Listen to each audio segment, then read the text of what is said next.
السلام علیکم ورحمۃ اللہ وبرکاتہ۔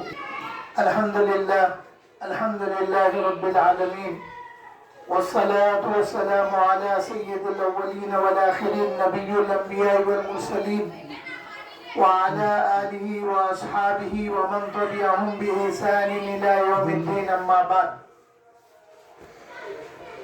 فاعوذ باللہ من الشیطان الرجیم، بسم اللہ الرحمن الرحیم۔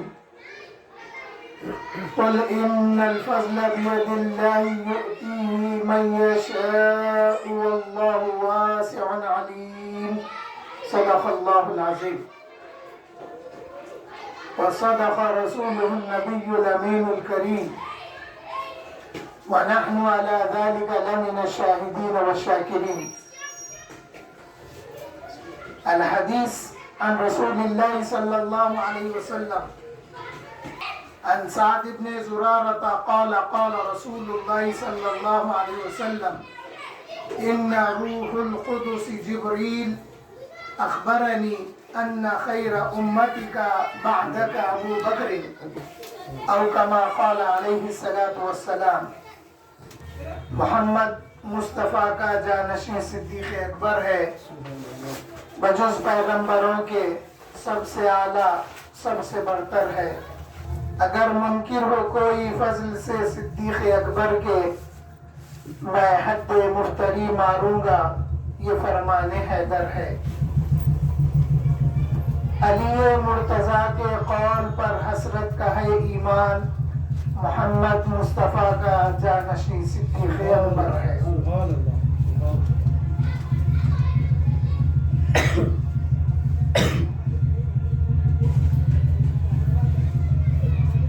حاضرین و سامعین، آج کا عنوان ہے افضلیت حضرت سیدنا ابو بکر صدیق رضی اللہ تعالی عنہ۔ حضرت ابو بکر صدیق رضی اللہ تعالی عنہ آقا کریم صلی اللہ علیہ وسلم کے پہلے خلیفہ ہیں۔ آپ کا نام عبداللہ ابن ابی قحافہ بن عثمان بن عامر بن عمرو بن کعب بن سعد بن تیم بن مرہ بن کعب بن لوئی بن غالب القرشی التیمی، رسول اللہ صلی اللہ علیہ وسلم کے نسب میں حضرت مرہ سے آپ کا نسب جا کے ملتا ہے۔ حضرت قاسم ابن محمد وہ اپنی پھوپھی ام المومنین حضرت عائشہ صدیقہ رضی اللہ تعالی عنہا سے حضرت ابو بکر صدیق رضی اللہ عنہ کے نام کے متعلق پوچھے تو آپ نے بتایا کہ ان کا نام عبداللہ ہے۔ تب حضرت قاسم ابن محمد نے اپنی پھوپھی جان سے عرض کیا کہ لوگ تو کہتے ہیں کہ وہ عتیق ہیں، تو آپ ام المومنین نے فرمایا کہ بے شک ابو قحافہ کے 3 لڑکے تھے، انہوں نے اپنی اولاد کا نام عتیق، معتیق اور معتق رکھا تھا۔ حضرت موسیٰ ابن طلحہ سے روایت ہے، وہ کہتے ہیں کہ میں نے ابی طلحہ سے پوچھا کہ کس وجہ سے حضرت ابو بکر کو عتیق کہا گیا ہے، تو انہوں نے کہا کہ ان کی والدہ کی اولاد زندہ نہیں رہتی تھی، یعنی ولادت کے بعد انتقال کر جاتی تھی۔ جب انہوں نے حضرت ابو بکر صدیق رضی اللہ عنہ کی ولادت ہوئی تو یہ نومولود لڑکے کو اٹھا کر قبلے کی طرف رخ کیا اور پھر انہوں نے دعا کی کہ یا اللہ اس کو موت سے بچا لے، تو اللہ تعالیٰ نے ان کی زندگی کو ہبا کر دیا۔ حضرت عائشہ صدیقہ رضی اللہ تعالیٰ عنہ فرماتی ہیں کہ واللہ ایک دفعہ میں اپنے گھر میں تھی اور رسول اللہ صلی اللہ علیہ وسلم اپنے صحابہ کے ساتھ گھر کے ایک حصے میں تشریف فرما تھے اور ہمارے درمیان ایک پردہ حائل تھا۔ جب حضرت ابو بکر صدیق رضی اللہ عنہ تشریف لائے تو آقا کریم صلی اللہ علیہ وسلم نے فرمایا جو اس بات سے خوش ہوتا ہے کہ وہ ایسے کی طرف دیکھے جس کو آگ سے آزاد کر دیا گیا ہے تو اس کو چاہیے کہ وہ ابو بکر کی طرف دیکھے۔ حضرت سلمہ ابن اکوع رضی اللہ تعالیٰ عنہ سے روایت ہے، وہ کہتے ہیں کہ رسول اللہ صلی اللہ علیہ وسلم نے فرمایا ابو بکر تمام لوگوں میں بہتر ہے مگر یہ کہ وہ نبی نہیں ہے۔ حضرت سعد بن زرارہ رضی اللہ تعالیٰ عنہ سے روایت ہے، وہ کہتے ہیں کہ رسول اللہ صلی اللہ علیہ وسلم نے فرمایا بے شک روح قدس جبریل میرے پاس خبر لے کر آئے کہ ابو بکر آپ کی امت میں آپ کے بعد سب سے بہتر ہے۔ حضرت علی کرم اللہ وجہہ سے روایت منقول ہے کہ خیر الناس بعد رسول اللہ صلی اللہ علیہ وسلم ابو بکر و عمر۔ مولا علی فرماتے ہیں کہ حضور صلی اللہ علیہ وسلم کے بعد سب سے بہتر لوگوں میں ابو بکر اور عمر ہیں۔ لا یجتمع حبی و بغضی ابی بکر و عمر فی قلب مومن، کسی کے دل میں میری محبت اور بغض ابو بکر و عمر کسی مومن کے دل میں جمع نہیں ہو سکتا۔ حضرت ربیع ابن انس کہتے ہیں ہم نے انبیاء علیہ السلام کے اصحاب کو دیکھا، یعنی ان کے بارے میں معلومات حاصل ہوئے یا ان کے بارے میں معلومات حاصل کی، تو ہم نے کسی نبی کے پاس حضرت ابو بکر جیسے صاحب نہیں پایا۔ یہ ابن عساکر نے روایت کی۔ ابی حسین کہتے ہیں حضرت آدم کی اولاد میں نبیوں اور مرسلین کے بعد ابو بکر سے افضل کوئی پیدا نہ ہوئے، اور ابو بکر وہ ہیں جو یوم الردہ کے روز مقام نبی پر کھڑے رہے۔ حضرت حسن اپنے والد سے روایت کرتے ہیں کہ رسول اللہ صلی اللہ علیہ وسلم کا جب وصال مبارک ہوا تو پھر ہمارے معاملے میں غور کیا گیا تو یہ بات ہم نے پائی کہ حضور صلی اللہ علیہ وسلم نے حضرت ابو بکر کو نماز میں آگے بڑھایا، تو پھر ہم حضرت ابو بکر سے دنیا اور دین کے لیے راضی ہو گئے، جس سے رسول اللہ صلی اللہ علیہ وسلم راضی تھے۔ حضرت سفینہ سے روایت ہے، وہ کہتے ہیں جب نبی کریم صلی اللہ علیہ وسلم نے مسجد کا بنیاد رکھی تو آپ نے ایک پتھر رکھا اور پھر حضرت ابو بکر سے فرمایا کہ اے ابو بکر میرے پتھر یعنی بنیاد کے پتھر کے بازو میں تم اپنا پتھر رکھو۔ پھر حضرت عمر سے فرمایا رضی اللہ عنہ کہ اے عمر ابو بکر کے پتھر کے بازو پتھر رکھو۔ پھر حضرت عثمان سے فرمایا اے عثمان تم عمر کے پتھر کے بازو میں پتھر رکھنا۔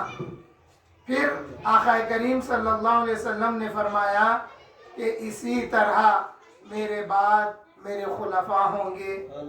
اس کی روایت ابن حبان نے کی ہے۔ حاضرین و سامعین، مسلسل آج 6 روز سے یہ بات کو سمجھانے کی کوشش کر رہا ہوں کہ افضلیت ہے کیا چیز اور فضیلت حاصل کیسے ہوتی ہے۔ ابھی جو آیت کریمہ کو میں نے شرف تلاوت حاصل کیا ہے اس میں اللہ جل شانہ فرماتے ہیں اے محبوب آپ فرما دیجئے قل ان الفضل بید اللہ یؤتیہ من یشاء، اے محبوب آپ فرما دیجئے کہ فضل اللہ کے ہاتھ میں ہے، اللہ جسے چاہے عطا کرے۔ بیدہی سے مراد اس کا ترجمہ اللہ تعالیٰ کے دست قدرت میں ہے، اللہ تعالیٰ کے دست مبارک میں ہے۔ اس کا مرادی ترجمہ اللہ تعالیٰ کے اختیار میں ہے اور اللہ تعالیٰ کے دست مبارک میں ہے، اللہ تعالیٰ کے دست قدرت میں ہے، اور اللہ تعالیٰ کا منشا جسے وہ عطا کرے اس کے لیے اللہ کا فضل ہے۔ واللہ واسع علیم، اور اللہ تعالیٰ بڑی وسعت تک جاننے والا ہے، بہت دور تک وہ، بڑی حد تک وہ جاننے والا ہے۔ اب فضل دینے کے بعد کچھ لوگوں کو فضل ہضم نہیں ہوتا۔ اب جیسا مولا علی کے لیے آقا کریم نے فرمایا کہ من کنت مولاہ فعلی مولاہ، میں اس کا مولا ہوں، علی جس کے مولا ہے۔ تو یہ بات غدیر خم میں جب اعلان فرمائے تو یہ بات صحابہ میں مشہور ہو گئی، صحابہ میں یہ بات پھیل گئی، صحابہ خوش ہو گئے، مگر ایک شخص تھا اس کو یہ بات ہضم نہیں ہوئی۔ وہ حاضر بارگاہ رسالت ہو کر عرض کرنے لگا، یا رسول اللہ صلی اللہ علیہ وسلم۔ اس موقع پہ اس نے یا محمد کہا۔ تاریخ اور احادیث پڑھنے سے یہ معلوم ہوتا ہے جن کے دل صاف ہوا کرتے تھے وہ یا رسول اللہ کہتے تھے، جن کے دل صاف نہیں ہوتے تھے وہ لوگ یا محمد کہتے تھے۔ یہ شخص آگے کہنے لگا، یا محمد صلی اللہ علیہ وسلم، آپ نے فرمایا کہ اللہ ایک ہے، اس کی عبادت کرو، تو ہم تمام بتوں کو چھوڑ کر آپ کے کہنے پر ایک اللہ کی عبادت کے لیے راضی ہو گئے، اور آپ نے کہا کہ اس کے لیے نماز پڑھو، ہم نمازیں پڑھنے لگے۔ آپ نے کہا کہ تمہارے مال میں زکوٰۃ ہے، زکوٰۃ نکالو، ہم زکوٰۃ نکالنے لگے۔ اب آپ اپنے چچا زاد بھائی علی کو یہ مقام دیے ہیں، آپ فرماتے ہیں من کنت مولاہ فعلی مولاہ، تو یہ جو مقام اور مرتبہ آپ نے علی کو دیا ہے یہ آپ کی طرف سے ہے یا اللہ کی طرف سے ہے؟ تو حضور صلی اللہ علیہ وسلم نے فرمایا کہ اے شخص سن، یہ جو میں کہہ رہا ہوں یہ اللہ کا حکم ہے۔ اب یہ شخص سننے کے بعد میں پلٹا، حضور کے پاس سے پلٹا،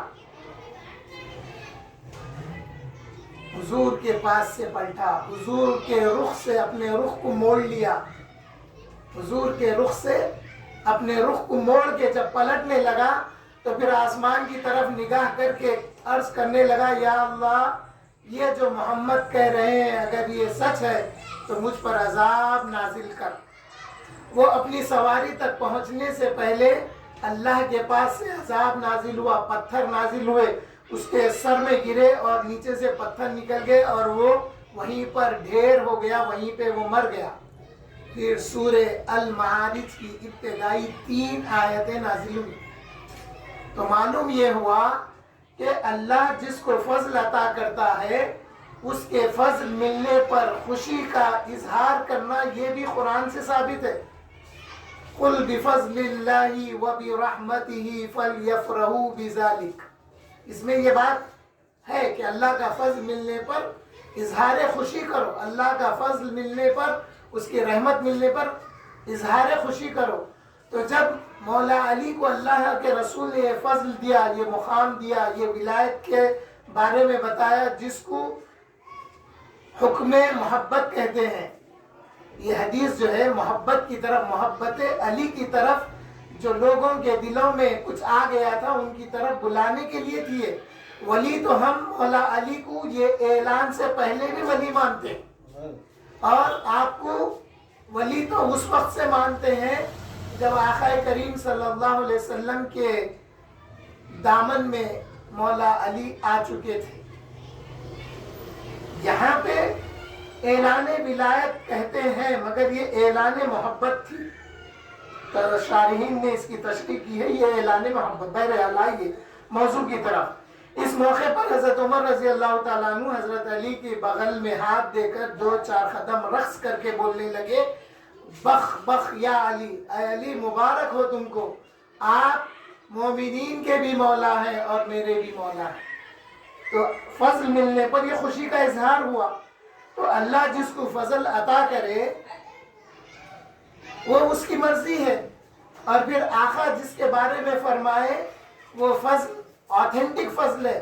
وہ فضل اللہ کے رسول نے اللہ کی طرف سے حکم ملنے پہ فرمایا.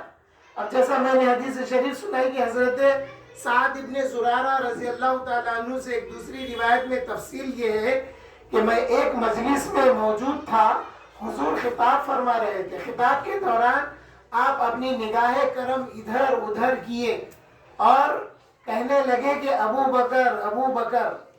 پوچھنے لگے کہ ابو بکر کہاں ہے, ابو بکر کہاں ہے.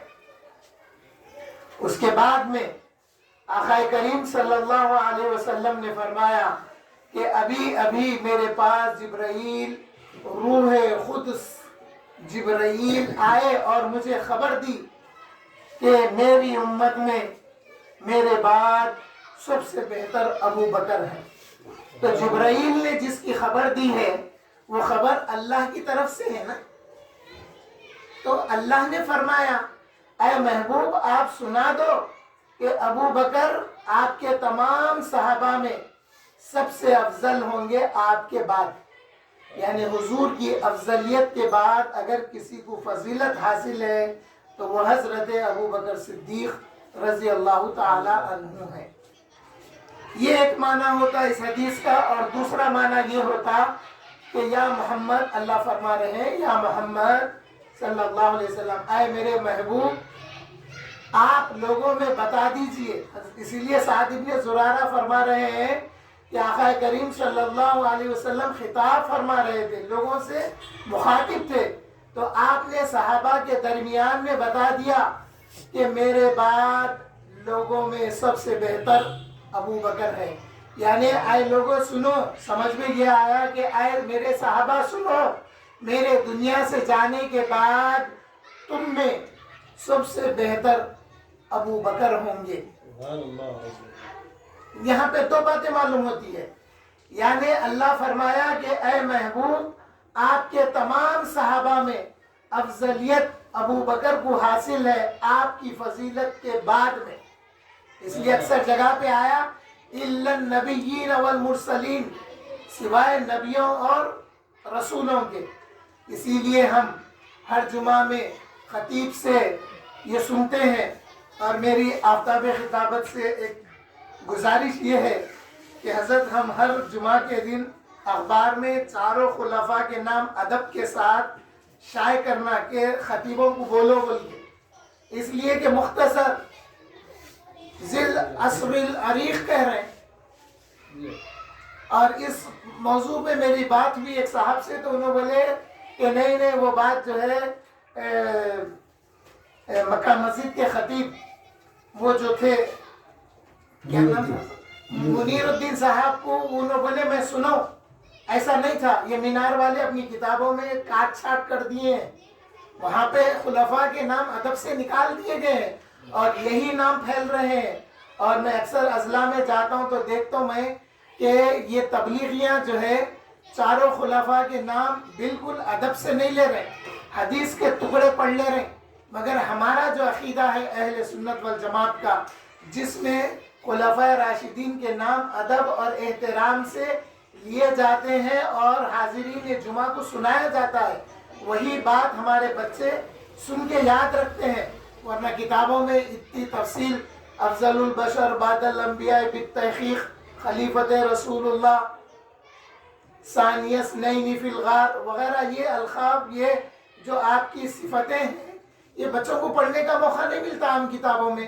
تو یہ جمعہ کے ذریعے ہی اہل سنت والجماعت کے عقیدے پھیلائے جاتے ہیں, جس کو روکنے کی مضمون کوشش کی جا رہی ہے.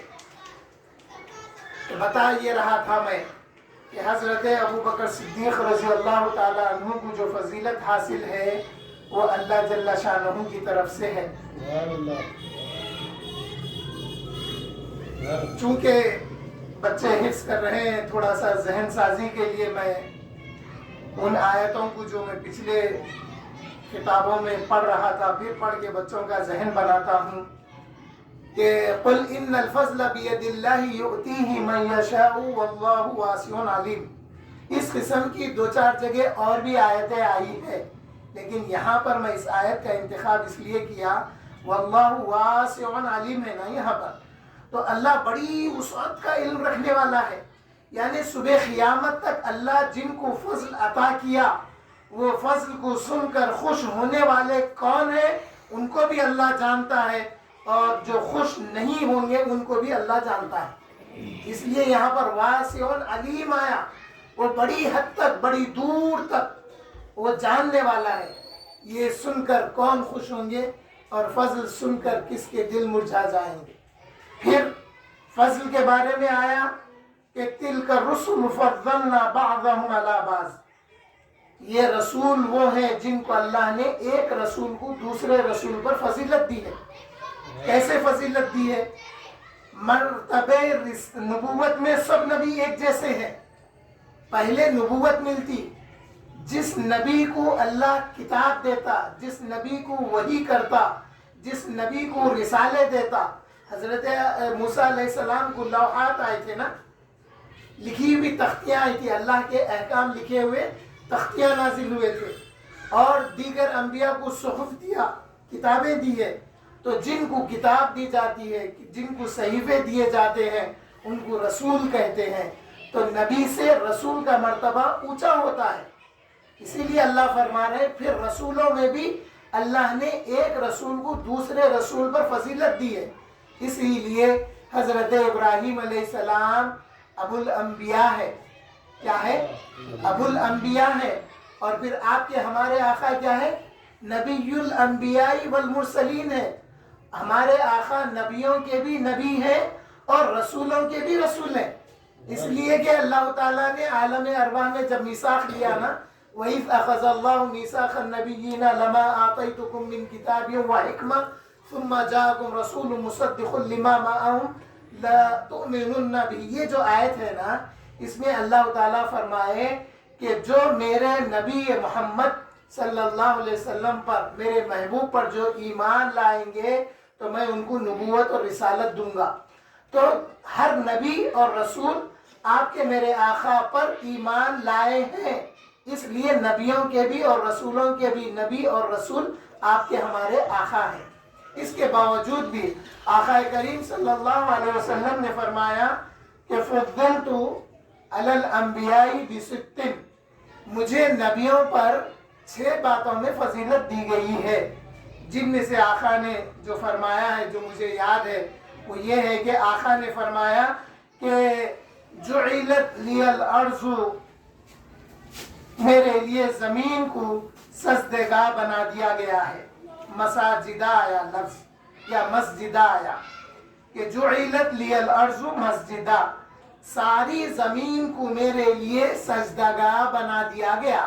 پہلے کی قوم کے لیے، پہلے کے نبیوں کے لیے خاص مقام پر عبادت کرنا تھا، مگر اب آپ کے ہمارے آقا کے لیے اللہ نے ساری سرزمین کو پاک اور طاہر بنا دیا کہ اے میرے محبوب، جب وقت آئے اور جب آپ کا جی چاہے آپ جہاں کہیں ہو آپ سجدہ کریں گے زمین پر تو میں اس سجدے کو قبول کروں گا، اور آپ کے لیے زمین کو میں نے سجدگاہ بنا دیا۔ اور پھر آقا فرمائے کہ مجھے روک دیا گیا مسافت سے، بڑی دور مسافت سے۔ آقا کریم کا یہ معاملہ تھا کہ آقا کریم مقام غزوہ میں پہنچنے سے پہلے جو کافر اور مشرکین وہ میدان میں رہتے تھے ان پر حضور کا رعب طاری ہو جاتا تھا۔ امیہ پر رعب کیسا طاری ہوا؟ امیہ سے ایک دفعہ آقا نے فرمایا تھا کہ اے امیہ میں تیرے کو ماروں گا، اس نے تکلیف دی آقا کو، تو آقا فرمائے کہ اے امیہ تو میرے سے مارا جائے گا۔ جب جنگ بدر کا موقع آیا تو ابو جہل کہنے لگا امیہ سے کہ اے امیہ چلو بدر میں، ورنہ قوم کہے گی کہ ہم بزدل ہیں، ہم بزدل ہیں، قوم کہے گی اے امیہ چلو۔ تو وہ کہنے لگا کہ نہیں نہیں، محمد نے مجھ سے کہا ہے کہ وہ مجھے ماریں گے تو میں مارا جاؤں گا، بدر میں میں نہیں آتا۔ ڈرنے لگا، ابھی آقا کہا ہے مدینے میں، مکے میں ڈرنے لگا مکے سے۔ تو حضور کی یہ خوبی تھی کہ مسافت سے دشمن گھبراتے تھے حضور سے، اللہ نے یہ صفت حضور کو عطا کی تھی جو دوسرے نبیوں کو نہیں تھی۔ ابو جہل سمجھانے لگا نہیں نہیں تھوڑی دور چل کے واپس آ جا. تھوڑی دور بڑھا, واپس آ رہا تھا, بولے اور تھوڑی دور چل, اور تھوڑی دور, ہوتے ہوتے وہ مقام بدر میں آیا اور مارا گیا. تو حضور فرمائے کہ میرے لیے 6 باتوں کی وجہ سے اللہ نے مجھ کو فضیلت دی ہے تمام نبیوں پر. تو آقا کریم صلی اللہ علیہ وسلم کو فضیلت حاصل ہے تمام نبیوں پر اور مرسلین پر. پھر امتوں میں, پھر امت کو, کون سی امت کو فضیلت حاصل ہے؟ آقا کے آنے سے پہلے اللہ فرمایا یا بنی اسرائیل اذکروا نعمتی التی انعمت علیکم وانی فضلتکم علی العالمین. اے بنو اسرائیل یاد کرو میرے احسانوں کو جو میں نے تم پر کیا ہے, اور میں نے تم کو تمام عالم کی امتوں میں تم کو فضیلت دی ہے. تو معلوم ہوا کہ یہ حضور کی تشریف آواری سے پہلے تھا, مگر جب حضور تشریف لا چکے تو اب اگر کسی کو فضیلت ملے گی تو حضور کی وجہ سے ملے گی, حضور کے واسطے سے, حضور کے وسیلے سے, حضور کی نسبت سے, حضور کے حوالے سے ملے گی. اس لیے اللہ فرمایا کُلًّا نُمِدُّ هَؤُلَاءِ وَهَؤُلَاءِ مِنْ عَطَاءِ رَبِّكَ. اے محبوب اب جو کچھ چاہے ادھر سے ہو یا ادھر سے ہو, جو کچھ اب ملے گا وہ آپ کے رب کی عطا سے ملے گا. تو حضرت ابوبکر صدیق رضی اللہ تعالیٰ عنہ کو جو فضیلت حاصل ہے وہ فضیلت حضور اکرم صلی اللہ علیہ وسلم نے اللہ کے فرمانے پر دی ہے. حضرت علی کرم اللہ وجہہ سے یہ قول منقول ہے کہ مولا علی ایک دفعہ حضور اکرم صلی اللہ علیہ وسلم کے ساتھ موجود تھے. حضرت ابوبکر صدیق تشریف لائے تو آقا فرمانے لگے یا ابا الحسن, اے ابا الحسن. ابا الحسن یعنی حضرت مولا علی کی کنیت تھی. کنیت ہوتی کیا ہے؟ بڑے بیٹے کے نام سے بابا کو بلایا جاتا. ابو حمزہ, حمزہ بڑے بیٹے ہیں تو حمزہ کے بابا, ایسا. ابو الحسن, یا ابا الحسن. آقا فرمائے یا ابا الحسن, اے حسن کے والد, اے علی سنو, ابو بکر کا مقام میرے نزدیک ایسا ہے جیسا میرا مقام اللہ کے نزدیک ہے. آقا فرمائے اے علی سنو, ابو بکر کا مقام میرے نزدیک ایسا ہے جیسا میرا مقام اللہ کے نزدیک ہے. پھر آقا کریم نے ایک موقع پہ فرمایا کہ اے لوگوں سنو, ابو بکر کا مال جتنا مجھے نفع دیا ہے کسی کے مال نے اتنا نفع نہیں دیا. جس کسی نے بھی میرے ساتھ حسن سلوک کیا ہے میں نے ان کا بدلہ دنیا میں ہی عطا کر دیا ہے. حضرت ابو اوفا مال زکوٰۃ لے کر حاضر خدمت ہوئے. حضور اکرم صلی اللہ علیہ وسلم وہ مال زکوٰۃ کو لے کر دعا دینے لگے, اے اللہ آل ابو اوفا میں برکت دے اور ان پر درود بھیج. جس نے بھی جو کچھ آقا کریم صلی اللہ علیہ وسلم کے ساتھ حسن سلوک کیا آقا نے انہیں بدلہ دنیا میں ہی دے دیا. کسی نے آ کر مال حاضر کر دیا, آقا فرمائے اللہم بارک لہو فی مالہ و ولدہ. اللہ کے رسول نے فرمایا کہ اے اللہ ان کو برکت عطا فرمائے ان کی اولاد میں اور ان کے مال میں. تو وہ دعا کا اثر یہ ہوا کہ وہ صحابی اپنی زندگی میں آل اولاد کو جب گنے تو 100 سے زیادہ ان کے پوترے, نواسے, پوترے کے پوترے تھے. یہ برکت حاصل ہوئی ہے. تو آقا کریم نے جس سے جو حسن سلوک ملا ان کو دے دیا دنیا میں. لیکن آقا فرمائے کہ ابو بکر کا ایسا ہے کہ میں ادا نہیں کر سکتا. ابو بکر کا احسان روز قیامت اللہ عطا کرے گا. اللہ ہی بہتر جانتا ہے اور رسول اللہ ہی بہتر جانتے ہیں کہ اللہ تعالیٰ کیسا صلہ دے گا حضرت ابو بکر کو. لیکن احادیث مبارکہ میں ہم نے یہ سنا ہے کہ جنت سے منادی آواز دے گا این السابقون الاولون, کہاں ہے وہ پہلے جو ایمان لائے ہیں. تو لوگ پوچھیں گے کہ سابقون الاولون سے مراد کیا ہے؟ تو منادی کہے گا کہ سابقون الاولون سے مراد ابو بکر ہیں. تو جنت سے منادی آواز دے رہا ہے کہ آئیے حضرت ابو بکر، آئیے تشریف لائیے. ان کو ویلکم کیا جا رہا ہے. یہ مقام ہی نہیں بلکہ آقا کریم صلی اللہ علیہ وسلم نے فرمایا ایک دفعہ کہ اللہ تعالی سب کے لیے عام تجلی فرمائے گا مگر ابو بکر کے لیے خاص تجلی فرمائے گا. یہ بات کی بشارت 3 یا 4 موقعوں پر آقا کریم نے دی ہے. ایک ہجرت کے وقت بھی آپ نے بشارت دی کہ اے ابو بکر، سب کے لیے اللہ کی تجلی عام ہوگی مگر تمہارے لیے اللہ کی تجلی خاص ہوگی.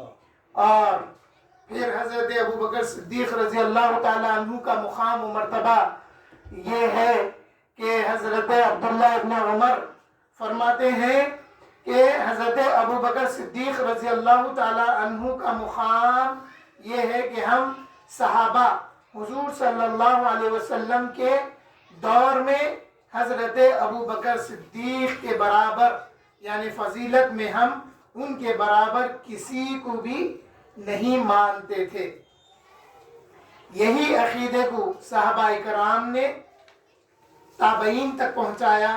اور پھر اس میں حضرت عبداللہ ابن عمر رضی اللہ تعالیٰ عنہ سے یہ بھی ہے کہ وہ زمانہ حضور اکرم صلی اللہ علیہ وسلم کا زمانہ تھا. حضور اس بات کو سماعت فرماتے تھے مگر آپ نے منع نہیں کیا. ایک موقع پر حضور صلی اللہ علیہ وسلم کے حجرہ مبارک کے باہر انصار اور مہاجرین میں گفتگو فضیلت پہ ہونے لگی. جب فضیلت پر گفتگو ہونے لگی تو آپس میں کچھ آواز بلند ہو گئی. وہ آواز گوشہ رسول صلی اللہ علیہ وسلم تک پہنچ گئی. اس لال کرامت پہ لاکھوں سلام اعلیٰ حضرت نے فرمایا آقا کی سماعت کے لیے. تو آقا نے جب سنا تو باہر تشریف لا کے پوچھنے لگے کہ اے مہاجر و انصار، تم کس بات کا ذکر کر رہے ہو؟ تو صحابہ عرض کرنے لگے اور انصار اور مہاجرین عرض کرنے لگے یا رسول اللہ، ہم فضیلت کے بارے میں کہہ رہے ہیں، ایک دوسرے کی فضیلت کا ذکر کر رہے ہیں. تو آقا فرمائے کہ آگاہ ہو جاؤ، ابو بکر سے بڑھ کر کسی کو فضیلت نہ دینا. ابو بکر سے بڑھ کر کسی کو فضیلت نہیں دینا. تو یہ صحابہ میں حضور نے حکم فرمایا تھا کہ ابو بکر سے بڑھ کر کسی کو فضیلت نہیں دینا.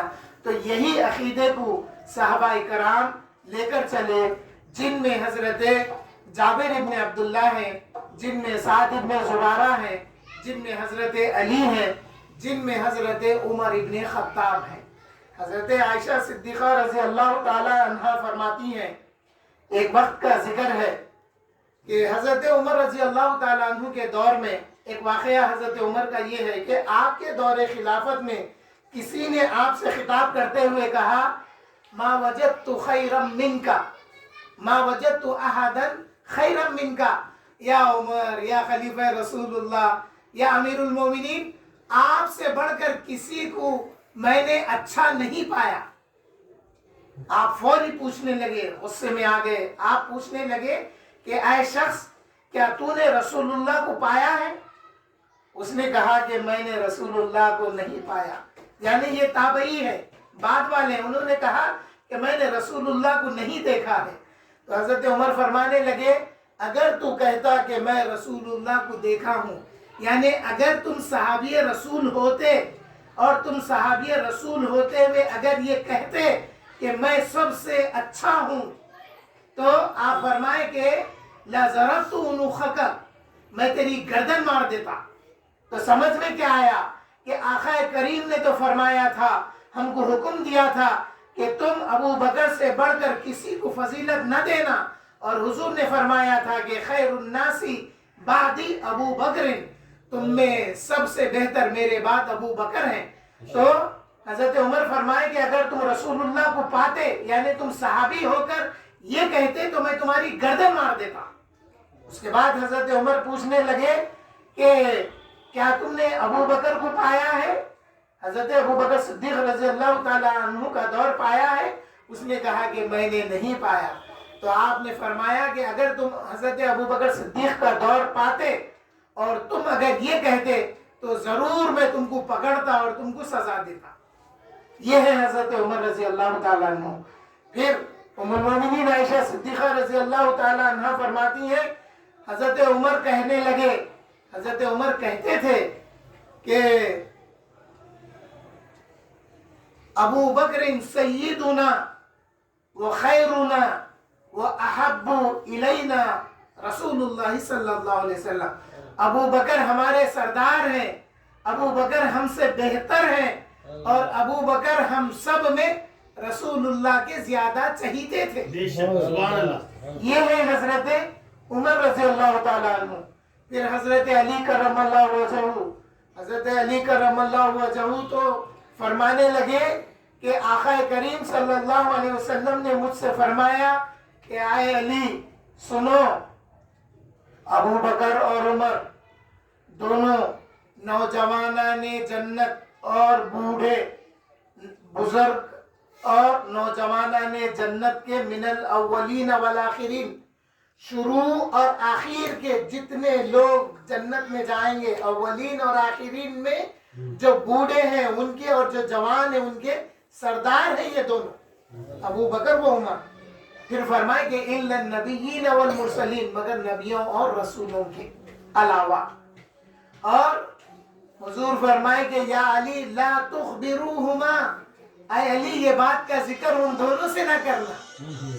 یہ فضیلت آقا کریم نے جب بیان کی تو مولا علی اس فضیلت کو اپنی حد تک نہیں رکھ لیے، بلکہ لوگوں کو بتا دیے کہ آئے لوگوں دیکھو ابو بکر و عمر کا یہ مقام ہے کہ آقا نے مجھ سے فرمایا کہ تم یہ دونوں کو نہ بتانا. مطلب کیا ہوا کہ آئے علی، میری سمجھ میں آیا سو میں بتا رہا ہوں، آئے علی جو بات جو خوشخبری میں نے تم کو دی ہے وہ خوشخبری یہ دونوں کو سنا کے خاموش نہ ہو جانا، بلکہ یہ دونوں کو نہ سنانا مگر سب کو سناتے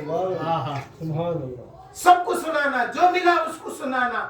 یہ بات ہے حضرت علی کرم اللہ وجہہ نے حضرت ابو بکر اور حضرت عمر کی فضیلت کا ذکر یوں کیا. یہی نہیں بلکہ ابو جحیفہ ان کے دل میں حضرت علی کرم اللہ وجہہ کی محبت بہت زیادہ تھی، بہت زیادہ تھی. بلکہ آپ حضرت ابو بکر سے زیادہ افضل حضرت علی کو سمجھتے تھے.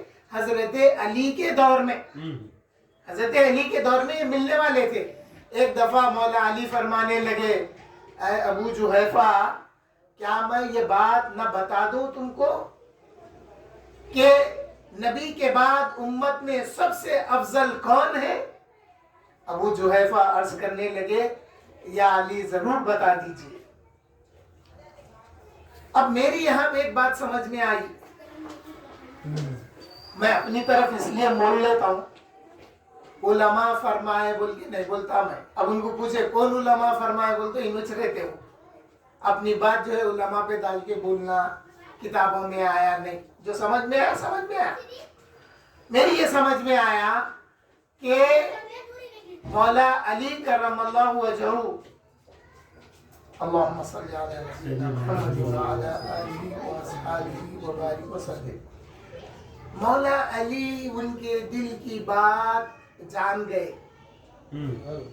اب اگر کوئی بولا نہیں ان کا ایٹیٹیوڈ ان کے ساتھ کیا تھا وہ دیکھ کے اندازہ لگائے، ٹھیک ہے کبھی کبھی ایٹیٹیوڈ ایک حد تک ادب میں رہتا، مگر دل میں کیا عقیدہ لے کے، دل میں کیا محبت لے کے ادب کر رہے وہ جاننا آسان نہیں ہے، ظاہر نہیں ہے وہ چیز. وہ چیز کو باطن سے جاننا پڑتا.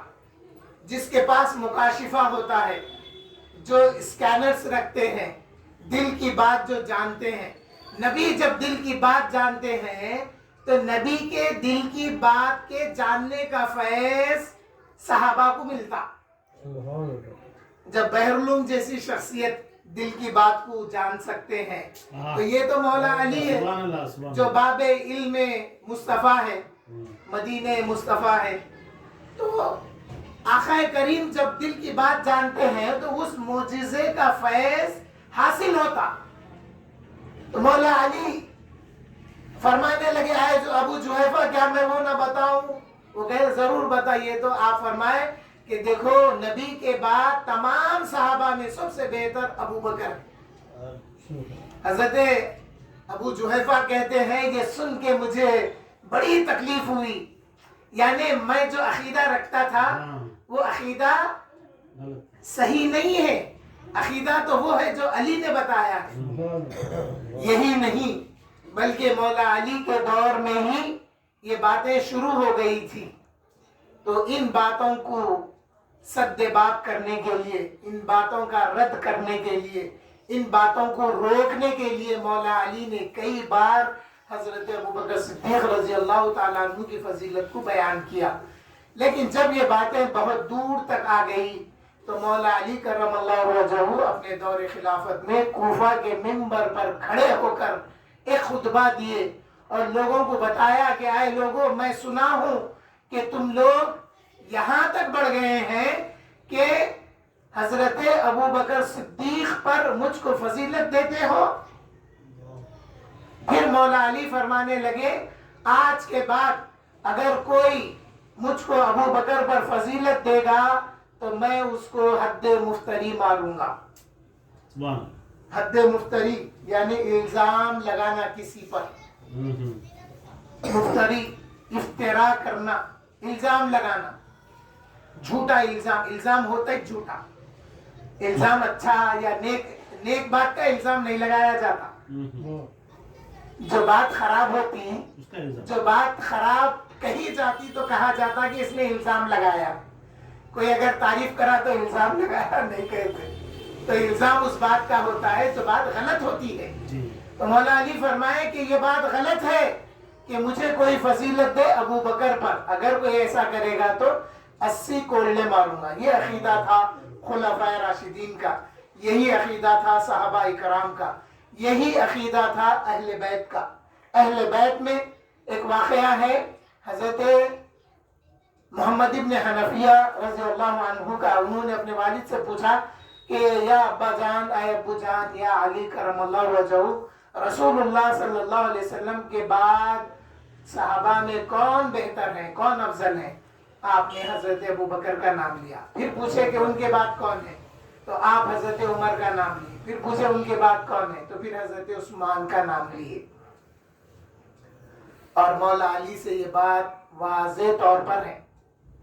پھر حضرت محمد ابن حنفیہ کہے کہ میں نے اپنے والد کا نام لیا. پھر آپ ہوں گے ان کے بعد.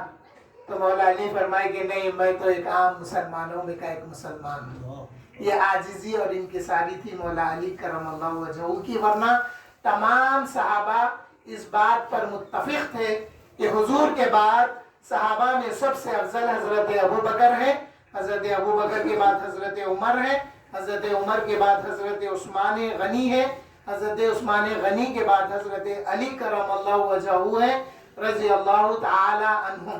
مولا علی یہاں پر اپنے آپ کو چھپائے، یعنی عاجزی انکساری سمجھ میں آتی ہے. لیکن صحابہ اس بات کو جانتے تھے کہ 4 خلفاء کی جو خلافت راشدہ کی ترتیب ہے، ان کی فضیلت، ان کے مناقب اسی ترتیب سے ہیں. صحابہ میں کوئی اس بات میں اختلاف نہیں تھا. تو حاضرین محترم، انشاءاللہ باقی باتیں کل کی جائے گی، اور میں آج اپنی بات کو یہیں پہ اختتام پذیر کر لیتا ہوں، کیونکہ آفتاب خطابت کو بھی سننا ہے. اللہ کی بارگاہ میں دعا کرتا ہوں کہ اللہ تعالی ہمیں حضرت ابوبکر صدیق رضی اللہ تعالیٰ عنہ کی ویسی محبت عطا فرمائے جیسی محبت حضور نے سکھائی ہے. یا اللہ خلفائے راشدین کی محبت ایسی ہمیں عطا فرما جیسا صحابہ نے خلفائے راشدین سے محبت کی ہے.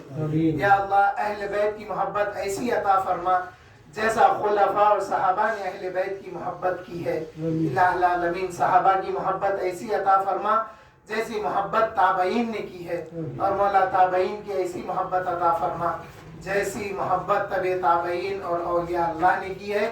اور یا اللہ ہمیں اولیاء اللہ کی بھی محبت عطا فرما.